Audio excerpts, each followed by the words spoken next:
আবার যানজট ফিরেছে মিরপুরে। মেট্রোর সুবিধায় জীবন যেমন সহজ হয়েছিল মানুষের, মেট্রো চলাচল বন্ধ থাকায় আবারও ফিরেছে সেই ভোগান্তি। আমি এখন আসলাম থেকে গুলিস্তান থেকে আসতে প্রায় 2.5 ঘন্টা লাগলো। মিরপুর 1 থেকে 10 নম্বর আসতে হাইস্ট 10 থেকে 15 মিনিট লাগে জাম থাকলেও, আমরা এখানে 40 মিনিট লাগে আসলাম। মিরপুর আর উত্তরার বাসিন্দারা বেশি ভোগান্তির শিকার হচ্ছে এই মেট্রো রেলটা বন্ধ থাকার জন্য। এই দিয়াবাড়ি থেকে মতিঝিল পুরো মেট্রো লাইনটি ঘিরে এরকম স্থবিরতা দেখা যাচ্ছে। মূলত ছাত্র আন্দোলনকে কেন্দ্র করে বহুদিন ধরেই বন্ধ আছে এই মেট্রো রেল। মেট্রো কর্তৃপক্ষ বলছে এই সাম্প্রতিক সময়ে মেট্রো রেল, বিশেষ করে মেট্রো রেলের মিরপুর 10 এবং কাজীপাড়া স্টেশন ক্ষতিগ্রস্ত হয়েছে। কিন্তু মানুষের প্রশ্ন, বাকি স্টেশনগুলো ঘিরে মেট্রো চলাচলে সমস্যা কী?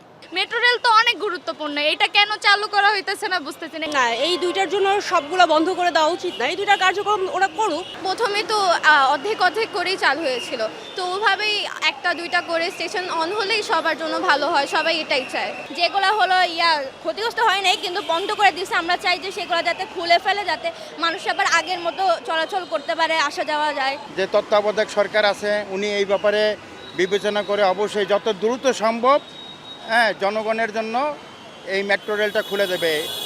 বন্ধ থাকার প্রায় 25 দিন পর মেট্রো চালু করার ব্যাপারে একটি বিজ্ঞপ্তি প্রকাশ করেছে Dhaka mass transit company limited DMTCL।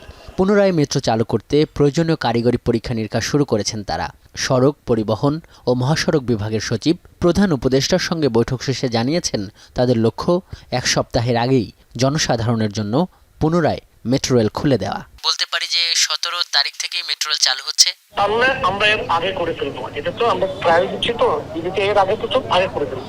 আমাদের বলছে সবগুলো কাজ ফাংশনাল রাখতে হবে, চলমান কাজ, কোনো কাজ বন্ধ না। এ ব্যাপারে যোগাযোগ বিশেষজ্ঞরা বলছেন, মানুষের জীবন সহজ করতে নেওয়া এসব প্রকল্প যেন নিরবচ্ছিন্নভাবে সেবা দিতে পারে সেটি কর্তৃপক্ষকে নিশ্চিত করতে হবে। মেট্রো রেলের 2টা স্টেশনে তলার আগুনে কিছু কিছু জায়গায় ডেফিনেটলি ঝুঁকি তৈরি হওয়ার সম্ভাবনা হয়েছে। আগের থেকে অ্যাডভান্স বলে দেয় 1 বছর সময় লাগবে। এই ধরনের নৈতিকতা বিবর্জিত এবং নিজের সেলফ এম্পাওয়ার্ড, আমার প্রজেক্ট, আমি কেন ডিপেন্ডেন্ট হব?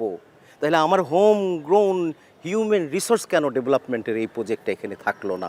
এই উন্নয়নগুলি ওই লাভজনিত কারণেই হয়েছে, পার্সোনাল ইনসেন্টিভ পাওয়ার জন্য হয়েছে। এখানে কিন্তু অনেক নজরদারিটা দিতে হবে। পুনরায় চালু করার লক্ষ্যে শিগগিরই ট্রায়াল শুরু হবে বলে জানিয়েছে মেট্রো কর্তৃপক্ষ। আজহার লিমন, এখন, ঢাকা। 250-টিরও বেশি ডিজাইন অপশন নিয়ে ওয়ালটন স্মার্ট ফ্রিজ, বোঝে আপনার প্রয়োজন।